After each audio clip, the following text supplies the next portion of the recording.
This story was posted on the Let's Not Meet subreddit by Reddit user named LeanSkiba22, titled, "I Should Have Followed My Guts." November 5th, 2022. I guess I'm never going to forget that date or even dissociate it from this event.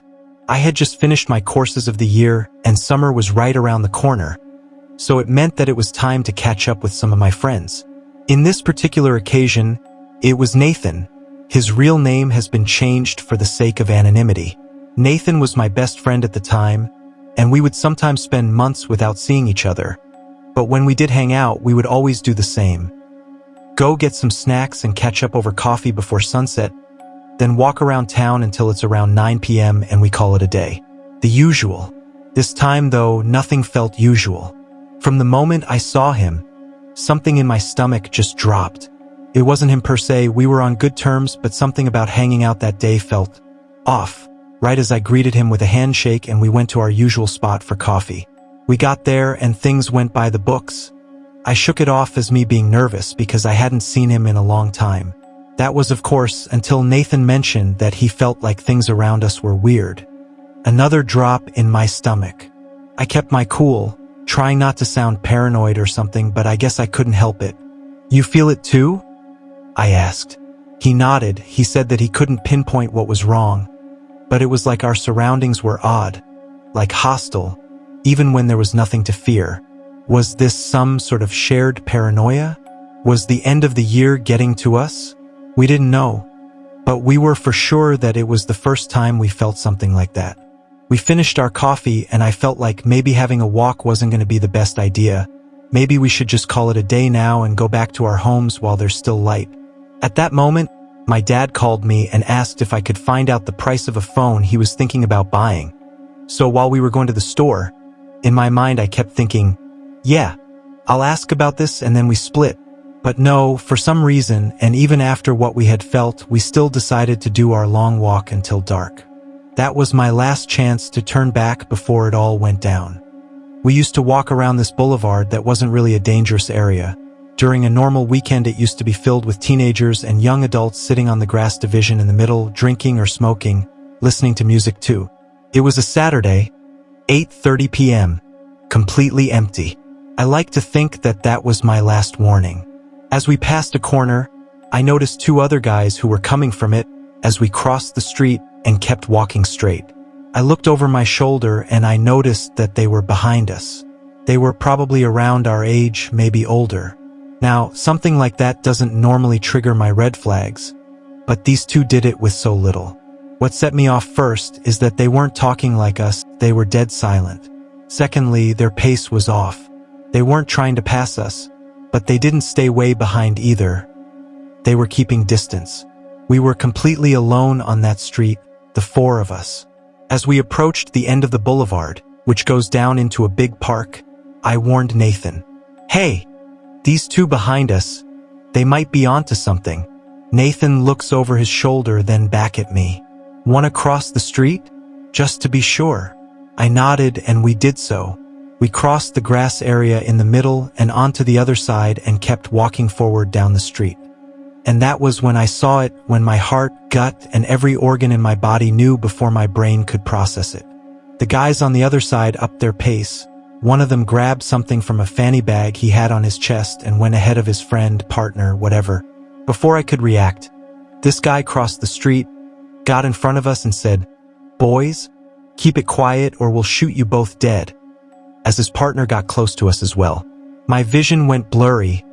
I couldn't see their faces anymore.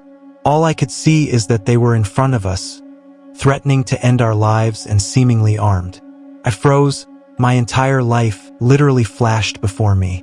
My parents, my girlfriend, the dog we had just rescued, and that I was happy to see every time I got home. What was the last thing I had said to any of them crossed my mind, knowing that I would probably never see them again. In a panic, I gave one of them my phone and raised my hands, but Nathan managed to snap and ran away, while I stayed frozen there, with those shitheads threatening us and telling him to come back. It wasn't until he yelled, "Run," that I snapped to and I ran towards him. I tripped not far from where I started. "Shoot him," I heard behind me. I thought, this is it.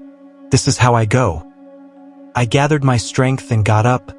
I kept running, expecting to hear a gunshot behind me, but it never rang. We ran all the way back. I was finally able to talk again, but all I could muster was, "Help us. Please. Help," at the top of my lungs. We ran a few blocks until we stopped from exhaustion. Nathan had lost his glasses back at the boulevard and wanted to go back because he couldn't see without them, and getting a new pair is very expensive here. I refused. I told him we would stay there and wait for help or the police, but eventually he convinced me and we went back carefully to the place where our lives changed forever. Lucky enough, he found them and those two assholes were long gone.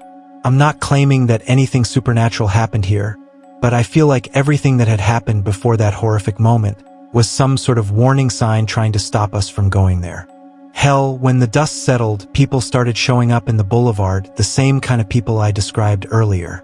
We came across a woman who was waiting for her husband to get out of work. Upon hearing what happened, she offered us a ride to my house and we accepted. When we got there, I hugged my mom like I had never done so in my life, and I was thankful of being able to do it. Needless to say that this day changed me forever. I know that it could have happened on any date, at any hour and anywhere, but November 5th will never be a normal day for me again. Nathan and I drifted apart, not because of this, but our friendship was never really the same afterwards, especially with me refusing to go around those areas at night, especially if we were walking. I will never, ever ignore that feeling again. Not that I want to ever re-experience it. And if your gut tells you that something is off, trust me, it is off. Thank you so much for the space and the opportunity to talk about this. And if you happen to get here, thanks for taking time off your day to read my experience. This next story is posted by Reddit user Florianzer on the Let's Not Meet subreddit, titled, "My brother saw a ghost as a kid. 2 decades later, I realized what he actually saw." I was about 7 years old, my brother about 10. It was well past our bedtime when our mom woke up off the couch to put us to bed.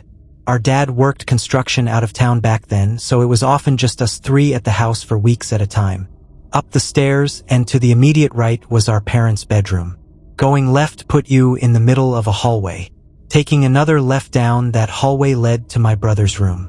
The opposite end was my room, which was also across the hall from our upstairs bathroom. At either end of the hallway are window doors we always kept locked and rarely used. The door on my end led to a balcony overlooking our front yard, and the door on my brother's end opened to our back porch. The house kind of leans into a small hill. My brother and mom both had a habit of waking up in the middle of the night to use the bathroom. I only knew this because I was always a light sleeper and they just couldn't help flushing with the door wide open. This night, however, my brother stopped on his way to his room and came back towards the bathroom. He said, "I'm gonna try to pee before I go to bed. The past few nights I've been too afraid to walk to the bathroom. I keep seeing a man wearing stripes at the end of the hallway." I don't know if my mom wrote it off as my brother telling ghost stories to try to scare me, or if she was already half asleep and didn't catch it, but she didn't react at all to my brother's confession. I, on the other hand, was terrified by it.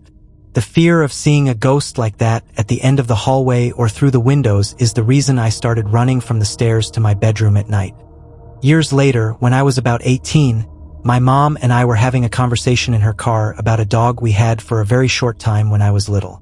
We were sharing stories about Max's tendency towards destroying my shoes and other unruly behaviors when my mom blurted out, "Do you remember that time I opened the front door for the cops and Max ran inside to the kitchen and started tearing open that big bag of dog food we had?" This really caught me by surprise, because in all the years I lived in that house we never once called the cops. I asked her what she was talking about and she looked equally surprised, as if she had just revealed something by accident. "Oh, that's right. I never told you because you were too young at the time. One night, I woke up hearing noises outside my window, and when I looked I saw a man staring into my bedroom." She went on to describe how turning on the lights caused him to take off running, and how she grabbed my dad's pistol before calling the cops. I can't remember all the details I gave them when they showed up. Tall white male wearing a striped shirt and jeans, short dark hair. Something like that. They said it matched the description of a man they were looking for in the area. It turns out he had escaped from jail on a murder charge. Now, I know it sounds so obvious hearing those two stories back to back, but it wasn't until a few years ago, in my mid-20s, that I pieced together that my brother had unknowingly warned us about a murderer who spent multiple nights casing our home.